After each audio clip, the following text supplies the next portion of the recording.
Hi, back with teacher Anis. Okay, for topic 4, we are going to talk about developmental coordination disorder.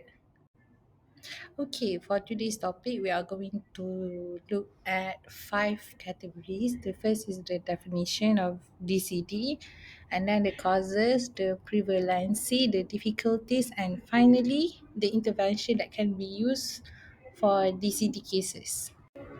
Okay, what is DCD? Okay, DCD is a short form for Developmental Coordination Disorder and sometimes referred as dysphasia.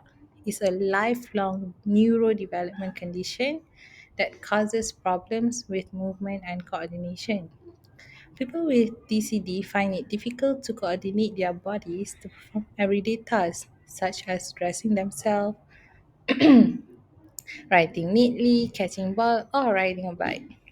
While those who go on to receive a diagnosis of DCD may present with some movement delays or difficulties early in life, example like feeding, crawling, and walking, these difficulties are often more noticeable when learning more complex movement tasks required for daily living, early education, and playground activity. Dah kacau Okay, what causes DCD? Okay, the first one. The causes of DCD are not well understood, like other neurodevelopment condition. The brain is thought to develop differently, while these differences impacting on a person's ability to learn and plan movement. Research indicates a strong genetic and heritable basis for the disorder, and early life factors such as complications during pregnancy and birth are also associated. While DCD can present as an isolated disorder, movement difficulties often exist with difficulties in other domains such as language, socialization, and behavior. Within current diagnosis models, it is not uncommon for a diagnosis of DCD to be made in addition to other diagnoses aligned to other difficulties or behavior they may display such as autism, ADHD, child aphasia, or speech. Alright, how prevalent is the disorder? DCD is estimated to occur in 5% of school age children, roughly around 1 to 2 children in every classroom. The disorder is more common in boys than in girls. The ratio would be 3 over 1.